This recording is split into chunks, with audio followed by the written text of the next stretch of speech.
Capítulo 8. Luke Holfast estaba sentado en el tejado de la torre de alquimia, encorvado en contra de la pendiente de las tejas. Entre los dedos hacía girar distraídamente una pipa de opio. El chapitel de la torre, coronado con la llama eterna, ardía por encima de su cabeza como un faro de luz blanca. Se estaba poniendo el sol. El mundo se iba tiñendo de tonalidades bronceadas cuando Elena subió para hacerle compañía. Estaba tan demacrado que incluso parecía mayor que su padre. La guerra lo había carcomido hasta los huesos. Al tragar saliva, los tendones del cuello se le marcaron como cuerdas. Luke le dedicó una mirada de soslayo y volvió la vista al frente. ¿Qué nos ha pasado, él? Preguntó cuando la chica se agachó a su lado. Elena contempló el horizonte más allá de las torres hacia el sur. Una guerra. Antes creías en mí. ¿Qué he hecho para que dejes de hacerlo? Su voz sonaba distante. Sigo creyendo en ti, Luke, replicó Elena. Pero tenemos que ganar esta guerra. No podemos tomar decisiones basándonos en la historia que queremos contar luego. Hay demasiado en juego. No, replicó Luke. Así ganaremos. Así hemos ganado siempre. Así ganaron mi padre, mi abuelo y todos los principados hasta el mismísimo Orión. Todos ganaron confiando en que el bien siempre vence sobre el mal. Y yo tengo que hacer lo mismo. Chasqueó el índice con el pulgar y los anillos de ignición soltaron una chispa. Unas llamas pálidas brotaron al instante, devorándole la palma de la mano con una luz que era como un sol en miniatura. Luke cerró los dedos alrededor del fuego y solo dejó encendida una única lengua ardiente. La usó para prender la pipa de opio que se llevó a los labios. Elena apartó la mirada y escuchó cómo fumaba. Pero, ¿qué pasará si no es así de simple? Insistió. Todos los que ganan dicen que ellos fueron los buenos, pero en realidad son los que cuentan la historia. Ellos deciden cómo recordarla. ¿Y si nunca fue tan simple? Luke negó con la cabeza. Orión fue bendecido por el sol porque se negó a renunciar a su fe. Elena suspiró con exasperación y enterró la cara entre las manos. Oyó el chasquido de nuevas chispas y el sinseo de la pipa al evaporarse en el opio. Luke, por favor, déjame ayudarte, dijo haciendo un amago de acercarse. Luke se apartó. No me toques. Estaba acercándose peligrosamente al borde de lo que podía ser una caída descomunal, como si lo estuviera llamando el abismo. Elena ya no sabía cómo hacerle entrar en razón ni qué decir para que la escuchara. ¿Te acuerdas de lo que te prometí la noche que viniste aquí, Luke? Le preguntó en tono suplicante. Luke no respondió. Tenía la mirada perdida y el atardecer delineaba sus rasgos demacrados como si los cubriera de oro. Te prometí que haría lo que fuera por ti. Cerró los dedos en un puño. Tal vez no entendiste hasta dónde estaba dispuesta a llegar. El recuerdo de Luke aún sobrevolaba la mente de Elena cuando despertó por la mañana. Se quedó en la cama un rato reviviéndolo. Era un recuerdo olvidado, y aunque eso debería haberla asustado, no parecía contener ninguna información que a Ferron pudiera serle útil. Además, echaba tanto de menos a Luke que no le importó que el recuerdo fuera amargo como el agua salada. Estaba fumando opio. ¿Cómo era eso posible? Debía haber sufrido una herida tan terrible para que le permitieran tomar ese tipo de droga. Su tía abuela Ilva, la mano derecha del principado cuando Luke estaba en el frente, siempre se mostró reacia a que consumiera drogas. Prefería que Elena empleara sus habilidades para no correr el riesgo de que se volviera adicto. Pero Luke ni siquiera había dejado que Elena lo tocara. Permaneció en la cama, repasando el recuerdo una y otra vez, y tomó nota de todos los detalles. La luz del atardecer, cómo bronceaba sus rasgos e iluminaba sus ojos. La forma nerviosa y compulsiva en la que movía los dedos para encender los anillos y crear llamas. A Elena le fascinaba esa forma de piromancia. Le parecía más magia que alquimia el hecho de que el fuego fuera una extensión de sí mismo con esas llamas brillantes como el sol. A los Holfast siempre se les representa coronados con fuego. La creación de fuego sagrado y la alquimización del oro eran los dos talentos excepcionales que Sol les había concedido a los Holfast. La alquimización, es decir, transformar un metal en otro, era la práctica más compleja de la alquimia. Antes de que Orion Holfast fundara la academia, los primeros escritos alquímicos la vincularon más con la mitología que con la ciencia. El mítico Cetus, a quien solían considerar el primer alquimista del norte, fue el autor de cientos, quizá miles de los primeros escritos sobre la alquimia a lo largo de los siglos. Los académicos no tenían claro si Cetus era el nombre de una academia o de una secta alquimista. Con el tiempo se descubrió que el misterio tenía su origen en la superstición. Los primeros alquimistas se vieron obligados a escribir bajo seudónimo para evitar la persecución, mientras que los alquimistas posteriores emplearon los nombres de sus alquimistas más famosos para así darle legitimidad a sus teorías y descubrimientos. Como consecuencia, Cetus había escrito casi todos los textos sobre alquimia que habían sobrevivido hasta hoy. Aunque las obras de Cetus tenían un trasfondo histórico considerable, también eran poco precisas, y lo más probable era que no hubiera existido ningún alquimista con ese nombre. Pero al no haber nadie a quien otorgarle el reconocimiento, casi todas las teorías y descubrimientos anteriores a la fundación de Palladia seguían atribuyéndosele a él. Fue en uno de esos textos iniciales de Cetus donde se formuló por primera vez el principio alquímico que afirmaba que un metal solo podía transformarse en otro menos noble, siguiendo en muchos casos la jerarquía planetaria. Posteriormente sería Orion Holfast quien descubriría los principios modernos de la alquimización, desbancando las afirmaciones de Cetus y estableciendo tanto los métodos como la disposición de los sellos que se necesitarían para transformar los metales innobles en otros menos corrompibles. En sus escritos, Orión sostenía que la alquimización se basaba en la pureza espiritual, es decir, solo un alquimista cuya alma fuera tan pura como el elemento que deseaba crear podía lograr la transmutación. Era esa luz y pureza que el mismísimo sol les había otorgado a los Holfast, lo que les confería la habilidad divina de convertir el plomo en oro puro. Sin embargo, Luke siempre prefirió la piromancia. La familia debía respetar normas estrictas a la hora de alquimizar oro. No se podía abusar del metal celestial ni emplearlo con fines egoístas. Al fin y al cabo, era necesario mantener la armonía con los países vecinos y preservar la propia moneda de Palladia. También existían reglas respecto al fuego, aunque no eran tan rigurosas como las relacionadas con la producción de oro.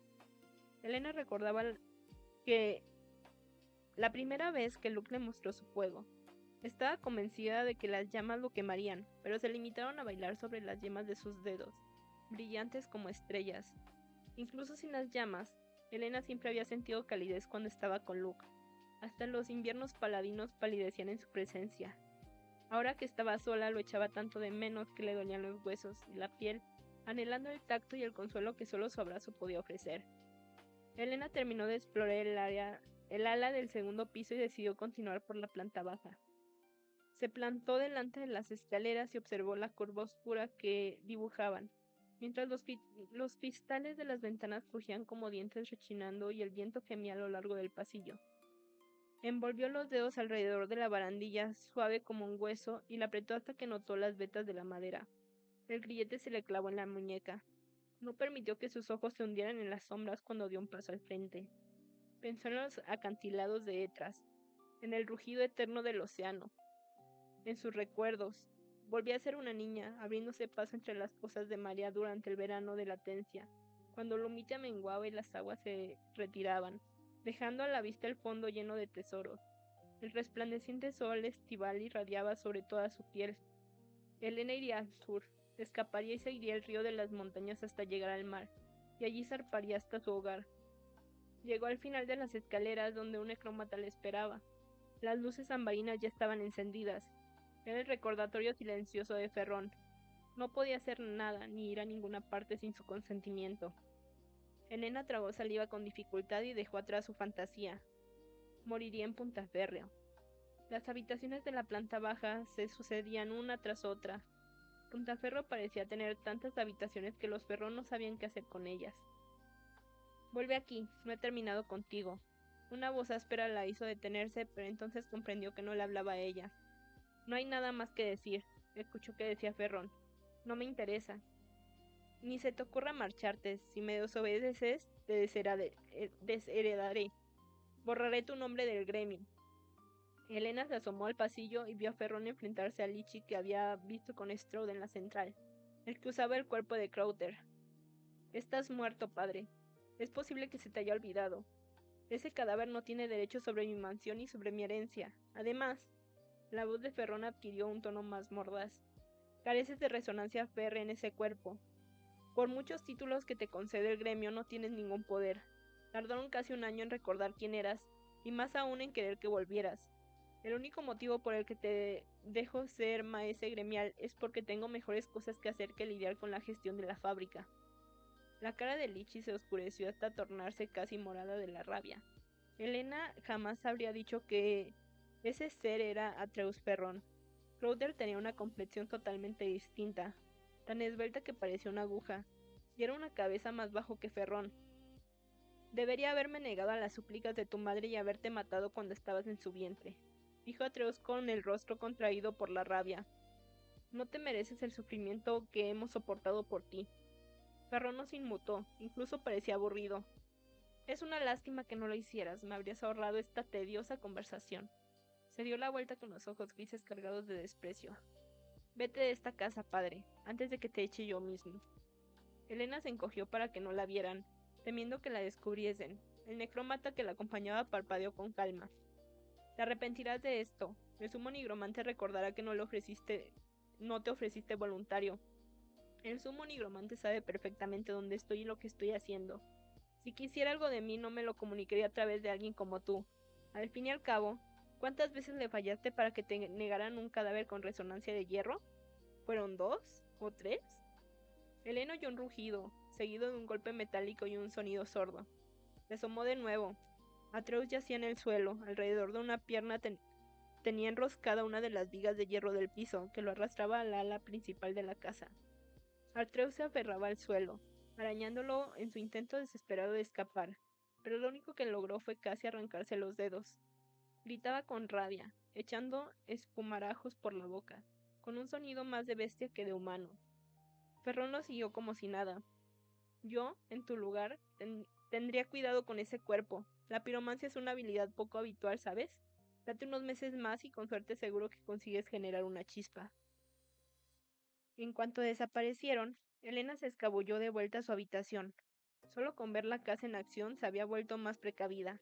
Ya sabía que, en teoría, debía ser maleable, pero verlo con sus propios ojos hacía que cada una de las filigranas de hierro forjado adquiriera un significado más profundo.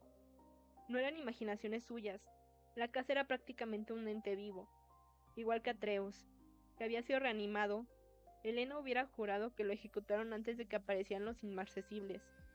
Seguía intentando recomponer algún que otro fragmento de los recuerdos que había perdido, aunque le costaba saber si los había olvidado o si simplemente no le habían avisado de ello. Al fin y al cabo, a las sanadoras no se les reconocía ni se les hacía partícipes de la información confidencial. Lo único que conocía de las batallas y la estrategia militar era cómo contener el mar de sangre que venía después.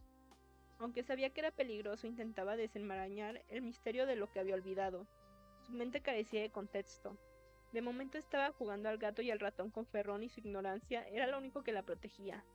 Sin embargo, no lo sentía como una protección, sino como una caminata a ciegas, con la piel despellejada. Su mente no se cansaba de moverse en círculos. Cada detalle nuevo que descubría lo consideraba una posible pista, y lo observaba desde todos los ángulos para ver si encajaba en alguno de los huecos de su memoria. ¿Qué podía saber para que fuese necesario ocultarlo así? Deja de pensar, se dijo a sí misma. Colocó los pies debajo del armario y empezó a hacer abdominales hasta que le ardieron los músculos. Lila solía hacerlo en la habitación que compartían cuando se sentía nerviosa y estaba fuera de servicio. Helena debía centrarse en Ferrón y encontrar la forma de provocarlo lo suficiente para que la matara. Debía tener alguna debilidad de la que pudiera aprovecharse. Caín Ferrón. ¿Cuál es la grita de tu armadura perfecta? Como si lo hubiera invocado con el pensamiento, la puerta se abrió y Ferrón entró en la habitación. Sus ojos descendieron hasta ver que Helena tenía los pies metidos bajo el armario y estaba tumbada, jadeando del esfuerzo. Veo que has encontrado algo que hacer. Se obligó a rodar sobre un costado y ponerse de pie, aunque tuvo que morderse el labio al sentir el tirón del dolor cuando se impulsó. Había llegado antes de la hora habitual de paseo, y este cambio en la rutina diaria la hizo sospechar. Acércate, le instó y sacó un frasco que contenía varias pastillas pequeñas de color blanco. Observó atentamente su reacción. ¿Qué son? Preguntó Helena cuando él quitó la tapa del frasco y sacó una. Ferrón arcó una ceja. Te lo diré si te la tragas como una buena chica. Helena frunció los labios. Aunque las sanadoras no tenían formación médica tradicional, Helena poseía amplios conocimientos de medicina. Sabía del poder y del peligro que contenía algo tan inocuo como una pastilla blanca. Sabes que no voy a matarte, le aseguró Ferrón, cuyos ojos brillaban divertidos. Además, si lo hiciera, te sentirías obligada a venir corriendo. Helena lo fulminó con la mirada. El veneno era una de las infinitas posibilidades. Ferrón no le dio oportunidad de elegir entre acceder y resistirse. Elena sintió que su resonancia se le colaba hasta los huesos y la obligaba a abrir la boca. Acto seguido, el sumo inquisidor le levantó la barbilla con un dedo y dejó la pastilla al fondo de la lengua para que se la tragara. Cayó como una piedrecilla por su esófago. Elena creyó que la soltaría, pero Ferrón se quitó los guantes y le tocó la cara con las manos. Las yemas de sus dedos recorrieron su mandíbula. Se le erizó el vello por la nuca y le propinó una patada en la pantorrilla. Ferrón apretó la mandíbula pero no la soltó. Simplemente la forzó a dejar de mover las piernas. Te odio, le espetó Elena entre dientes. Él no le prestó atención mientras se le nublaba la vista. Elena entendió que estaba haciéndole algún tipo de transmutación compleja. Algo estaba sucediendo. Debía haber sucumbido al pánico y tratar de resistirse a la resonancia de Ferrón cuando éste se adentró en su bioquímica. Sin embargo, sentía una calma absoluta. Notaba que estaba modificándola, como si estuviera sintonizando un instrumento, alterándola, ajustándola y manipulándola hasta que se sintió vacía. Entonces dejó de hacerlo. Elena se apartó, esperando a que sus emociones regresaran. La vivencia de ese nivel era casi inútil porque requería mantener una conexión constante mediante la resonancia. Pero sus emociones no volvieron. Estaban en otro sitio, presentes pero distantes, lejanas. Ferrón la observó mientras ella permanecía allí, paralizada, tratando de darle sentido a su desconcierto. Lo miró fijamente como si entre ambos se alzara una pared de cristal. Sabía que lo odiaba, pero aunque eso era un dato que le parecía muy importante, en realidad no sentía ese odio. Era más un constructo que una emoción. ¿Cómo te sientes?, le preguntó él mientras sus ojos registraban cada detalle. Un escalofrío le recorrió la espalda al sentirse observada, pero no le llegó la oleada de miedo que esperaba. Solo estaba consciente y había dejado de temblarle las manos. Siento frío, respondió Elena. Entumecimiento. ¿Qué son esas pastillas? Se crearon durante la guerra. Alargan los efectos de las transmutaciones fisiológicas que de otro modo serían temporales. Elena pestañeó tratando de imaginar cómo funcionaría. Seguramente se desarrollaron mediante una combinación de quimiatría y vivencia, por etapas, modificando las distintas armas que... Ferrón chasqueó los dedos enfrente de su cara. Las estoy usando para que te aclimates a la casa y no tengas que perder el tiempo escoltándote a todas partes. No para que te pongas a dilucionar sobre cómo se han hecho. Sal. Elena no se inmutó. Era extraño lo vacía que se sentía. Apenas parecía humana, como si nada tuviera sentido o consecuencias. Las pastillas le arrebataban tanto emociones buenas como las malas. Estaba hueca y vacía. Era un abismo en vez de una persona. ¿Así es como te sientes tú? Ferrón soltó una risotada seca. ¿Te gusta? Elena lo meditó un instante. Sin duda, ahora era más fácil estar al lado de Ferrón, pues no se sentía abrumada por el odio ni temía el daño que pudiera causarle. Aunque todavía era consciente de lo peligroso que era, ya no reaccionaba de forma visceral. Es como si estuviera muerta, respondió. Ferrón emitió un ruido extraño. Bueno, el efecto es temporal, solo durará unas horas. Señaló la puerta, pero Elena se quedó donde estaba y entrecerró los ojos. Ahora me resultas diferente, menos malo, frunció el ceño desconcertada. Esa era una emoción que, por lo visto, todavía era capaz de sentir. Ferrón dio un paso hacia ella y se acercó tanto que su aliento le recorrió el cuello. ¿Para qué torturarte si no reaccionas?, le susurró al oído. Se estiró y arqueó una ceja. ¿Ves? Nada, no se te acelera el pulso ni te retumba el corazón. Podría traer a alguno de tus amiguitos y despellejarlo vivo delante de ti y ni te inmutarías. Negó con la cabeza. No sería divertido. Elena sintió mientras formaba sus propias conclusiones. Era justamente lo que quería sentir cuando se suicidara, que ningún instinto de supervivencia la frenara. Fuera, le instó de nuevo. Vio un atisbo de irritación en su gesto, como si hubiera leído su mente. Elena tomó la capa con un suspiro. Las luces del pasillo estaban apagadas. La única iluminación provenía de los tenues rayos del sol que entraban por las ventanas. Aún así, no tenía miedo. Sabía que no eran más que sombras. Bajó las escaleras y se dirigió al porche. Se detuvo en la puerta un instante sin interés por el jardín. Se volvió para explorar la casa. No pudo evitar preguntarse por qué Ferrón había decidido drogarla. ¿No le resultaba más sencillo que sintiera miedo? Debía de tener alguna otra estrategia. una especie de truco para mantenerla vigilada que aún no había descubierto. Frenó en seco cuando de repente tuvo un pensamiento, algo en lo que nunca había reparado cuando la consumió el terror a las sombras. Se dio la vuelta y caminó hacia el ala oeste. Ferrón estaba en el porche leyendo un libro. Echó un vistazo de reojo a la puerta abierta, pero Elena lo ignoró y subió las escaleras, inspeccionando cada rincón mientras regresaba hacia su habitación. Evitó mirar hacia arriba. Los techos eran oscuros, y la penumbra siempre se le echaba encima cuando la contemplaba demasiado tiempo. Se centró en lo que tenía más cerca, las paredes a su alrededor, el próximo paso que iba a dar, el espacio que se abría entre las sombras. No miró hacia arriba. Había 2 criadas muertas en su habitación, deshaciendo la cama, con las ventanas abiertas. Soltaron el edredón y cerraron las ventanas en cuanto Elena entró. Esta las ignoró. Agarró el sillón y lo arrastró hasta la esquina opuesta de la habitación a pesar de que los billetes se le clavaban en los huesos de la muñeca. Se subió al sillón, logró inclinarlo contra la pared y se encaramó al respaldo para echar un vistazo a la esquina que había sobre la puerta. Oculto entre las sombras había un ojo dentro de una caja de cristal. Se movía, la pupila se contraía como si estuviera vivo. La miraba fijamente. El iris era de un azul oscuro precioso. Están ofreciendo mucho dinero por los ojos, le había dicho Grace. La tapicería del sillón resbalaba bajo sus pies. Elena perdió el equilibrio y cayó de bruces en el instante en que Ferrón entraba en su habitación. Has tardado bastante, comentó. ¿Siempre me estás vigilando? Preguntó aún con la mirada puesta en la esquina. El ojo estaba tan bien oculto que apenas lo distinguía. ¿Cuántos más habría en la casa? No podía ser el único si gracias a ellos los necrómatas la encontraban tan rápido. Ferrón resopló. Para nada, eres muy aburrida. Debería estar horrorizada, debería, pero tendría que digerirlo después.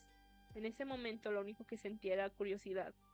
Lo miró fijamente, sostenía un libro de plantas venenosas en la mano, y estaba marcando por donde iba leyendo con el dedo índice.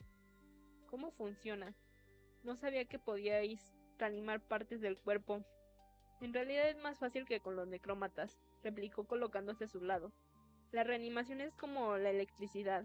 Hay que canalizar la energía adecuada por donde debe ir y mantenerla ahí. No se necesita mucho para mantener algo tan pequeño, siempre que está encapsulado con los conservantes adecuados. Eso era menos interesante de lo que había esperado. Se giró para observar a las criadas que estaban terminando de limpiar. Las habían reanimado de manera excepcional. No cualquier persona notaría que estaban muertas. Eran ágiles y precisas, sin mostrar ningún signo de descomposición. No podía negar que Ferrón tenía un talento infame para la nigromancia. Mantenerlas y hacer que se comportaran de ese modo requería una gran cantidad de recursos mentales. Los necrómatas solían usarse para el trabajo repetitivo, y como hordas de batalla porque las tareas complejas superaban su capacidad mental limitada. ¿Cómo era posible? Escudriñó a Ferrón. No eres un homúnculo, ¿verdad? Se sintió ridícula al hacerle esa pregunta. Los humanos artificiales formaban parte de la mitología, como las quimeras o las piedras filosofales. Eran ideas de la era precientífica que se le atribuían a Cetus. De esos 3 seres, los homúnculos eran un concepto específicamente imperecedero. La teoría afirmaba que, si se plantaba la semilla de un nombre en una curcubitácea, en un entorno propicio con calor constante, podría cobrar vida. Tras alimentarse de sangre destilada, se convertiría en un ser humano con capacidades alquímicas infinitas, totalmente carente de defectos, ya que no se habría visto afectado por el entorno inferior ni por la influencia de un útero femenino, considerado la fuerte de todos los defectos de la humanidad. Ferrón la miró fijamente. ¿Cómo dices? No he dicho nada, respondió rápidamente. Pues claro que no lo era. Elena lo había conocido cuando era un chico normal. Un humano sin defectos no se convertiría en un asesino en masa. Solo quiero desentrañarte. Se rió. Supongo que debería de sentirme halagado de que eso haya sido tu conclusión.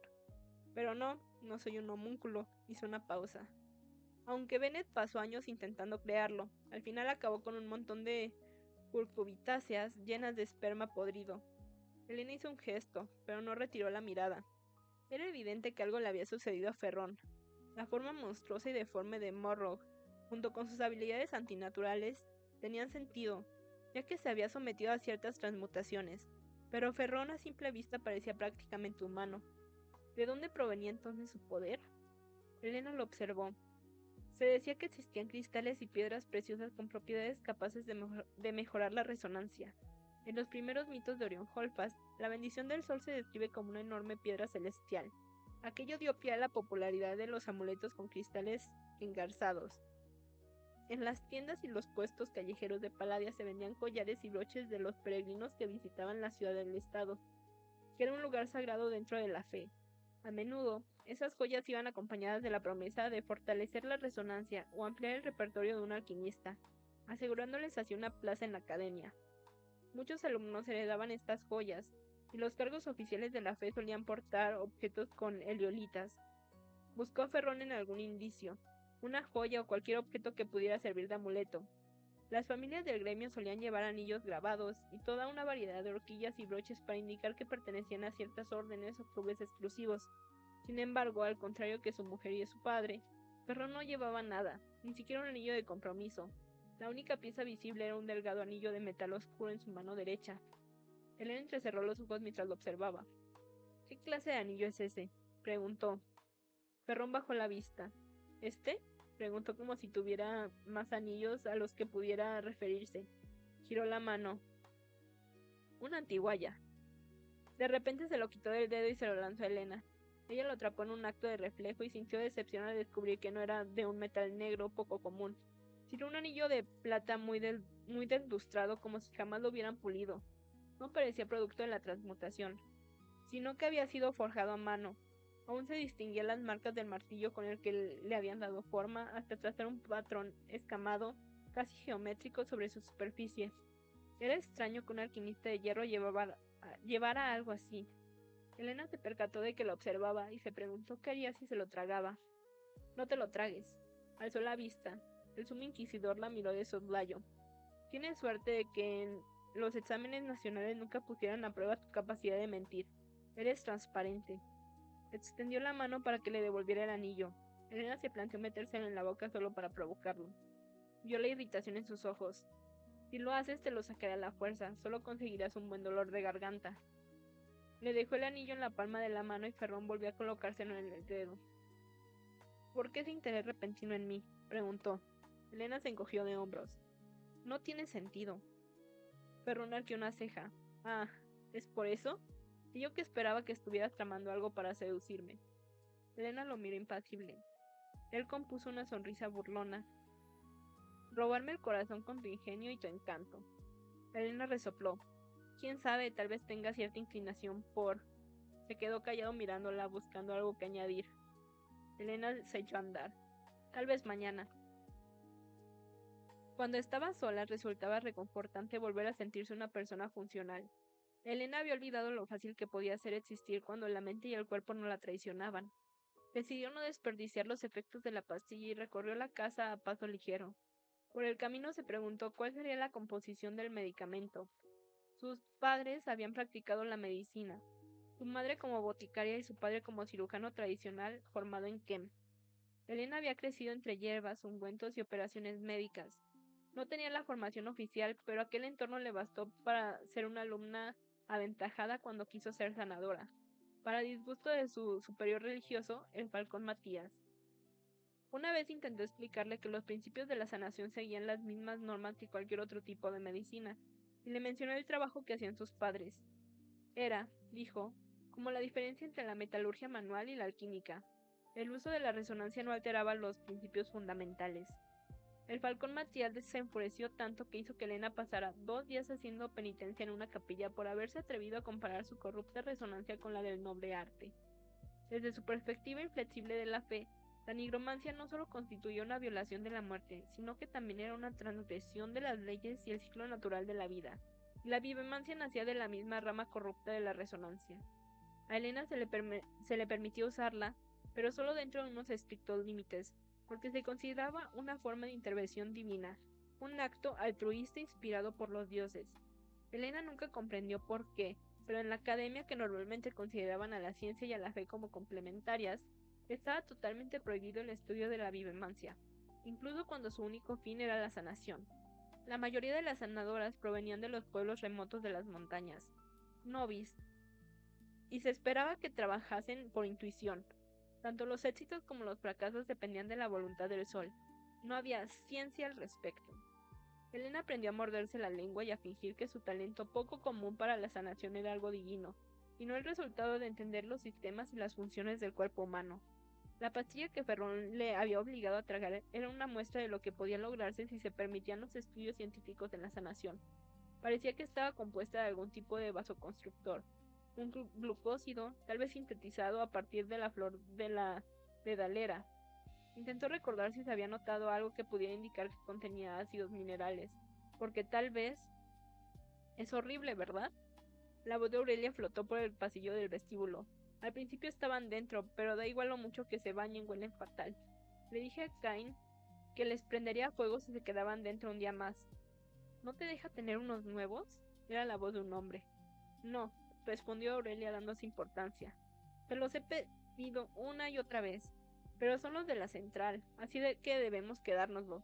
Todos los demás reciben necrómatas nuevos sin parar, pero Caín nunca quiere sustituirlos, y cuando por fin me trae unos nuevos son estas cosas espantosas. Por la prisionera, supongo. Pues claro. La voz de Aurelia se tornó amarga. Toda la casa está patas arriba por ella. Fíjate en la barandilla. Ahora el vestíbulo parece una jaula enorme, pero Caín insiste en que lo mantengamos así. Me echo una bronca cada vez que me dejo la puerta abierta y los necrómatas nunca están cuando los necesito. Es una vergüenza. El otro día vi a Lord Durant. Su marido le consigue necrómatas nuevos en cuanto los viejos empiezan a ponerse feos. Le permite elegir y todo. Hacen lo que ella les pide. A veces hasta cosas horribles. Es divertidísimo. Una de las chicas le hizo una quemadura en unas sendas nuevas. Deberías haber visto lo que Lotte obligó al resto de los necrómatas a hacerle a ella. Me entran escalofríos solo de pensarlo. Yo quise castigar a uno de los míos una vez y apareció Cain diciendo que era suyo y que si quería torturar a alguno, que me hiciera uno propio. Bueno, lo haría si pudiera. Elena siguió la voz de Aurelia y descubrió que el vestíbulo había sufrido una transformación desde la última vez que lo vio. Las barandillas eran ahora unos barrotes de metal, que se alzaban hasta el techo, por lo que era imposible tirarse del rellano o de las escaleras. Era evidente que Ferrón no quería correr riesgos. Abajo, Aurelia y su acompañante pasaron a la siguiente habitación, sin dejar de hablar de lo injusto y desagradable que era Ferrón como marido.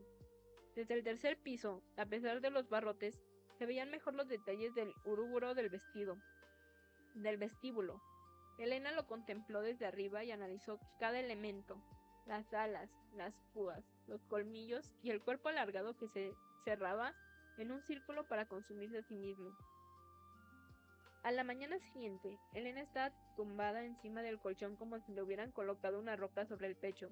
La desesperación, el dolor, la rabia, todas las emociones que no había sentido el día anterior, habían vuelto con fuerza redoblada tan potentes que apenas podía respirar.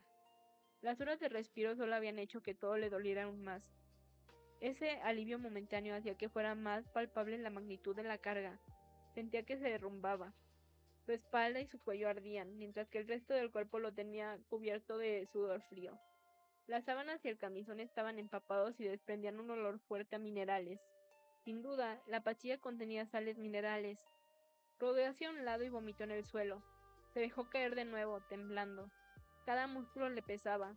Quería estrangular a Ferrón y luego esconderse de nuevo en un agujero para morir.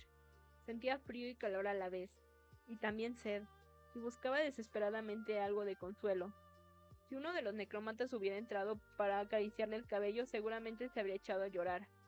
Le sobrevino un sentimiento de soledad tan abrumador que se le escapó un sollozo, y estuvo a punto de romperse por completo. La puerta se abrió y entró uno de los necrómatas, pero se limitó a limpiar el vómito en silencio. Elena permaneció en la cama hasta la noche, temblando y sudando, aunque finalmente estaba tan cansada que se durmió. Al día siguiente, cuando Ferrón llegó, Elena lo fulminó con la mirada. Podría haberle advertido sobre los síntomas de la abstinencia. Él esperó a que cogiera la capa, pero en vez de adentrarse se quedó quieto y esperó a que ella pasara primero. Las luces del pasillo no estaban encendidas. A pesar de que Elena sentía las sombras y la oscuridad acechándola, tanteó el revestimiento de madera con los dedos y se concentró en su siguiente paso. Conocía el camino, ya podía avanzar por allí incluso en la oscuridad. Cuando llegó al jardín, Ferrón apareció en el porche. No dejaba de observarla como si fuera un científico analizando a su sujeto de prueba. Elena suspiró y empezó a andar con dificultad por el jardín. Cuando terminó de dar la primera vuelta, Perrón ya se había marchado.